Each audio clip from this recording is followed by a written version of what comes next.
एक जगह शास्त्रों में ऐसा वर्णन है कि देखो, सब जगह सब्जियों के कई सारे निधान है। एक जगह कहीं ऐसा भी है कि बैगन नहीं खाना चाहिए, और कई जगह कई मंदिरों में ठाकुर जी को बैगन का भोग नहीं लगता, और कई मंदिर ऐसे हैं वहां पर रज रज के बैगन का भोग लगता है। कई मंदिर ऐसे हैं वहां मूली गाजर का भोग नहीं लगता, टमाटर का भी प्रवेश नहीं है। अच्छा, इसके पीछे कारण क्या है? सुनिए, भाव प्रधान कारण है। भाव प्रधान मतलब उसकी आकृति और उसका रूप रंग ऐसा है कि वो ठाकुर जी की सेवा में नहीं जा सकता। जैसे बैगन है, अब बैगन जब बनता है तो उसका जो रूप होता है वो कैसा हो जाता है, एक विचित्र विचित्र दर्शन होता है ना। इसलिए विचित्र वस्तु भी ठाकुर जी को भोग में कई कई जगह पे नहीं आती। मेरे कहने से आप मत छोड़िएगा, अगर आपके यहां लाल जी पाते हैं बैगन तो प्रेम से पवाओ, पर कई मंदिर की प्रणालियों में बैगन का भोग नहीं लगता। लेकिन हम लोग केवल इतना ही कर लें कि प्याज लहसुन इनका निषेध रखें, बाकी तो सब ठाकुर जी को प्रेम से पवाओ। तो एक जगह पुराणों में बैगन के लिए मना किया गया, बैगन नहीं खाना चाहिए। और हो सकता है इस कथा को सुनने के बाद कई लोग बैगन छोड़ दें।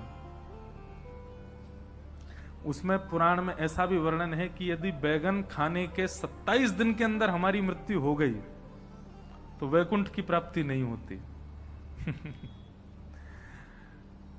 तो बैगन का निषेध बताया गया कई जगह।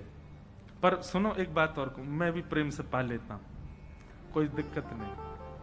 हमारे ठाकुर जी पाते हैं, भाई हम गृहस्थाश्रमी हैं, बहुत पालन करते हैं, नियम तो इतने सारे हैं कि कहां तक उसका पालन हो।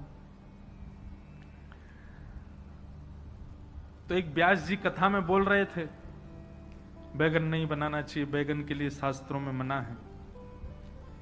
उनकी पत्नी बैठ के कथा सुन रही थी। पत्नी ने सोचा ये कल ही बाजार से इतने सारे बैगन लेके आए और खुद ही कथा में मना कर रहे हैं। पत्नी घर पर गई, सारे बैगन उसने बाहर फेंक दिए।